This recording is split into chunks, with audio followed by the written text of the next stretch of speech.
Hi, everyone. This is Anne Marie from the Practice Space, and today we're going to talk about how to facilitate self-advocacy. Now, a lot of us don't think about public speaking as facilitation. We usually think about it as speaking up for ourselves, but it's really important to think about how we can use our voice to create spaces that are more inclusive. The murder of George Floyd has really highlighted the importance of actively being anti-racist. But to do that, we have to be able to open ourselves up and we have to question ourselves and think about our biases and also learn and be open to that learning. And that's something that I'm doing right now. But what I'm finding is that it's hard to know the right words to even have that conversation. You feel afraid of saying the wrong things or being judged. And afraid of getting it wrong and hurting someone even unintentionally. And one thing I keep reminding myself is that we can't be afraid. The conversation's too important. It's too important to learn and to gather diverse perspectives by having those really hard conversations. And to do that, we have to create spaces where people can learn and actually listen to one another, which is why being a public speaker involves really strong facilitation to promote self-advocacy. As a facilitator, you have to remember that the important thing also is that this is not an intellectual exercise. It's what people feel every day. It's what they go through. It is a personal experience going through racism. And it's not something that can just be defined in a paper. It's also not about doing the right thing in other people's eyes. It's not about you at all. And that's an important thing, I think, to remind myself too. It's not about you. It's about creating those spaces for others. But one thing I've been thinking a lot about recently is just that expression can take a lot of different forms. Activism can take a lot of different forms. And it's okay to celebrate joy and it's okay to be imperfect.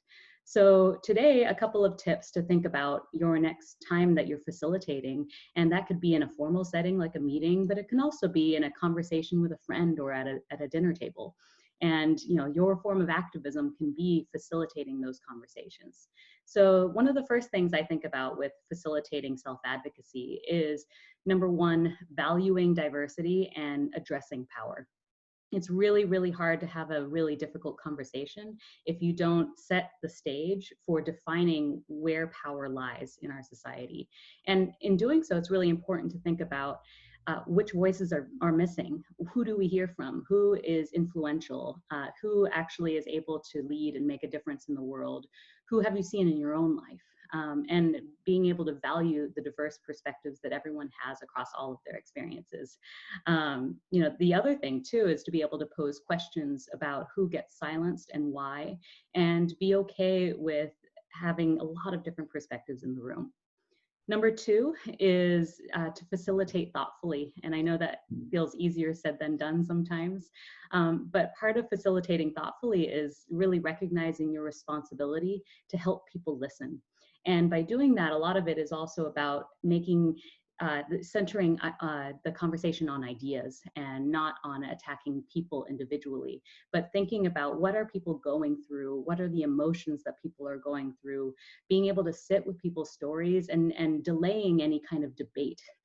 So we're actually just listening and taking in people's stories and being able to create those spaces where people can question one another, but because they're questioning ideas and thinking about how those ideas influence our personal experiences. And then number three is reinforcing care and connection. Communication is all about connection. And at the end of the day, a lot of this work is about caring. And part of being anti-racist is recognizing that racism makes it so that some people are not cared for. They're hurt on a daily basis. And for you as a facilitator, it's about making sure that you can question those situations that make some people hurt and not others. Why is that the case? And how can we reach out and care for others in a way that isn't about kind of satisfying our own sense of guilt, but actually about listening and about hearing people's experiences. The connection piece too is really all about moving to plans of action.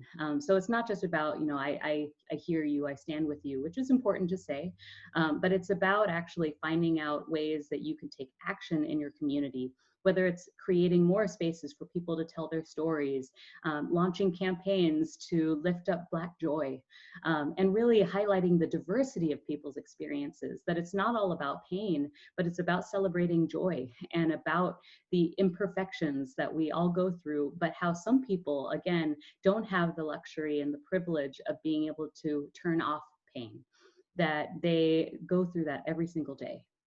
And so as a facilitator, you care and you have to help people connect as well. And all of this isn't perfect. This valuing diversity can be important, but sometimes it's really hard to be able to address that power dynamic without getting contentious. And it's important to get contentious, but that can make you feel very uncomfortable as a facilitator sometimes. Other times it's really hard to facilitate thoughtfully, and reinforcing care sometimes feels thin and feels like it's not enough. But the important thing is to keep learning and to keep creating spaces for diverse perspectives to be heard. And I'm still learning. And it's important for myself to remind myself that this is where I am right now. And finding those words involves listening. It involves being a word collector, where you're listening to what people are going through and collecting those words. So good luck with your facilitation. Facilitate conversation, but also facilitate joy. Thank you, everybody. Stay tuned.